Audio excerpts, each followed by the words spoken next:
La presidenta de México, Claudia Sheinbaum, hizo un llamado al Instituto Nacional Electoral a seguir con la elección de jueces al afirmar que no hay amparo que pueda evitar que se realice. La mandataria aseguró que la reforma constitucional en esta materia se aprobó conforme a las disposiciones que la propia Carta Magna establece para reformarla. Finalmente, Sheinbaum Pardo celebró que el Consejo de la Judicatura ya dispuso que se establezcan sanciones a aquellos que continúen en el paro de labores. Ojo con eso, mañana lo van a decidir también los trabajadores. Por su parte, la consejera presidenta del Instituto Nacional Electoral, Guadalupe Tadei, explicó que van a respetar las notificaciones de amparo enviadas por jueces al organismo que preside contra la organización de la elección de jueces, magistrados y ministros. No obstante, expresó que no se dio por terminada la labor del instituto en dicho rubro. Veamos esto. La consejera presidenta del Instituto Nacional Electoral, Guadalupe Tadei, aclaró que el INE no está en pausa respecto a la organización de la elección del Poder Judicial. No le podemos llamar suspendido porque las actividades del instituto continúan con toda su actividad cotidiana. No tenemos suspensión de actividades en el instituto. En esta materia específicamente estamos esperando la resolución. Previamente, la consejera Norma Irene de la Cruz señaló que el proceso electoral judicial en el INE estaba detenido. Estamos en este proceso de análisis y hasta que formalmente nos digan si podemos continuar con los trabajos o no, lo estaremos haciendo. Entonces, sí estamos en esta como pausa en lo que se resuelve judicialmente qué instancia y si aplican las suspensiones o no. La consejera presidenta enfatizó en que el órgano electoral no puede avanzar en las actividades de la elección del Poder Judicial, ya que genera complicaciones operativas.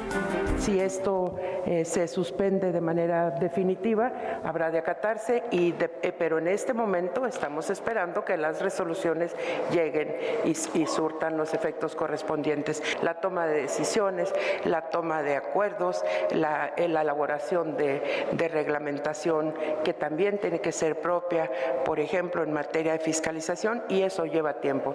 Definiciones muy técnicas que se tienen que tomar. Destacó que el INE no ha instalado las comisiones importantes para el desarrollo de la elección, como la Comisión Temporal de Seguimiento, tampoco la Mesa de Coordinación con el Senado de la República, ni la Mesa con el Consejo de la Judicatura Federal. Habló de las voces que han señalado que el INE no debe acatar las suspensiones emitidas por jueces. Hemos decidido ser respetuosos de las atribuciones de los jueces. El instituto está ante una situación en donde tiene un mandato constitucional que cumplir y unas notificaciones que establecen el no cumplimiento a ese mandato constitucional. Por eso el respeto debe de existir en ambas partes. Michel Santiago Díaz, Heraldo Media Group. Bueno, ¿en qué anda el INE? Eso es lo que hay que preguntarse. Pamela San Martín, ex consejera del Instituto Nacional Electoral, con usted y con nosotros. Querida Pamela, te saludo con mucho gusto. ¿Cómo has estado? Qué gusto verte, Javier, y saludos a tu auditorio. ¿Cómo estás? Gracias, ¿cómo has estado? ¿En qué anda metido el INE? ¿En qué lo metieron? ¿Qué es lo que puede pasar? Cuéntanos, Pamela. A ver, creo que es relativamente sencillo. Como todos sabemos, se aprobó la reforma constitucional para el Poder Judicial, en la que se ordena la celebración de elecciones para juezas y jueces del país en los distintos niveles. ¿A quién le corresponde organizar esta elección? Al Instituto Nacional Electoral. Atendiendo a la reforma constitucional, el día 23 de septiembre, el Consejo General del INE sesiona para emitir distintos acuerdos que tienen que ver con la organización de esa elección, como la declaratoria de inicio, ordena la elaboración de un plan y calendario, establece la comisión que se hará cargo de la organización de esa elección. Sin embargo, empieza a recibir una serie de órdenes judiciales para que suspenda suspenda la organización de este proceso electoral, para que se abstenga de emitir cualquier tipo de acuerdos o adoptar medidas para implementar la reforma al Poder Judicial. ¿Qué hace el INE? Pues atiende la orden judicial, como cualquier autoridad en este país debe atender una orden judicial.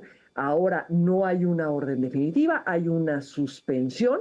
La suspensión, el INE ha acudido tanto a los tribunales colegiados para verificar la validez de estas suspensiones, ha acudido ante el Tribunal Electoral del Poder Judicial de la Federación y hasta en tanto no haya una orden judicial que ordene lo contrario, lo que el INE tiene que hacer es acatar la orden judicial o el conjunto de órdenes judiciales que actualmente tiene digamos, notificadas a la autoridad. Esto es lo que ocurre en un Estado de Derecho. En un Estado de Derecho, la autoridad a la que se le dirige una suspensión no le corresponde determinar si esta es válida o no lo es, sino que le corresponde acatarla y puede acudir a las instancias jurisdiccionales, como acudió al INE, para que sean las instancias jurisdiccionales, que son las facultades, es decir, los jueces, que son los facultades, a los tribunales, que son los facultados, los que determinen si debe de continuar o no debe de continuar una medida como las suspensiones adoptadas por los jueces. Ahora, hay hasta donde se sabe una suspensión de parte de un juez federal. Ahí el asunto está en que nos vamos a meter en una serie de recovecos, Pamela, que va a incluir también la exigencia que la mayoría podría decirle que echa a andar el asunto, porque hemos entrado también en algo que no sé si llamarle crisis constitucional, pero sí en algo parecido, en momentos en donde el INE va a quedar, bueno, más allá de la voluntad y de lo que pase en las votaciones internas y de lo que cada consejero piense de lo que debe de hacer y sus militancias, filias y fobias, pues vamos a entrar en una crisis muy severa, ¿no, Pamela? Me parece que sin duda estamos en un contexto de una crisis que puede darse a partir de digamos, un conjunto de acciones que se han sucedido, que han llevado a que se desacaten o que se desatiendan órdenes judiciales de suspensión, porque, por ejemplo, el Poder Legislativo considera que no son legítimas o consideró que no eran legítimas. Aquí regresamos al punto.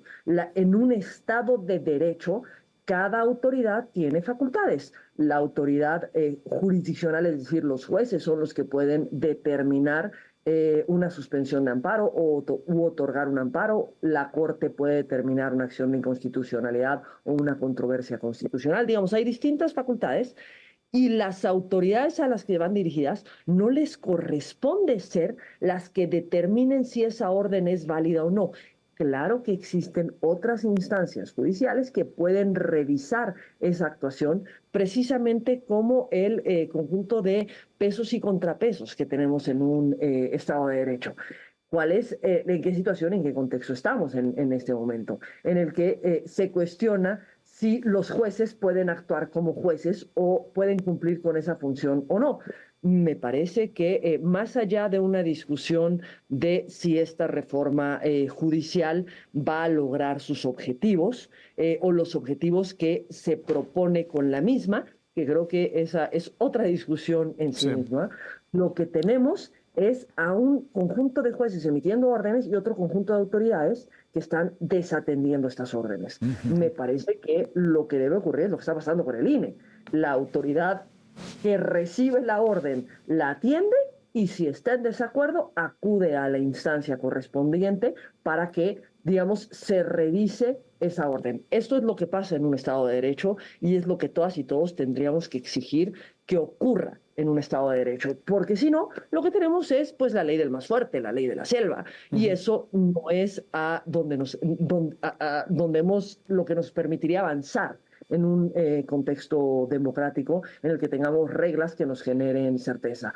Cuando empezamos a desacatar órdenes y a cuestionar que los que están facultados para tomar ciertas decisiones las tomen, ahí podemos llegar a una crisis constitucional cuando tenemos un encuentro entre poderes o que digamos, que no se reconocen y no se validan entre sí, cuando ambos poderes o los distintos poderes forman parte de nuestro orden constitucional. Híjole, está difícil la respuesta, pero te preguntaría para cerrar, ¿hacia dónde crees que vamos, Pamela? Para cerrar. Me parece que vamos ante una situación que es muy compleja. No creo que vamos por un buen camino cuando lo que hacemos es romper el orden constitucional, porque si rompemos el orden constitucional, lo que no tenemos son reglas y no tenemos certeza de lo que van a ser los siguientes pasos. Sí. Me parece que siempre lo que tenemos que llamar es regresar a ese Estado de Derecho, regresar a esas reglas que nos hemos dado. Y si no nos gustan las reglas, cambiémoslas.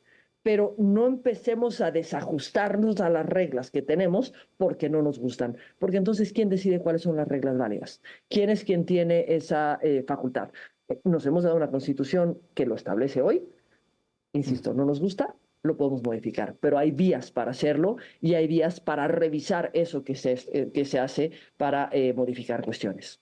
Te mando un gran saludo, Pamela San Martín. Qué gusto verte, por cierto. Gracias, Pamela.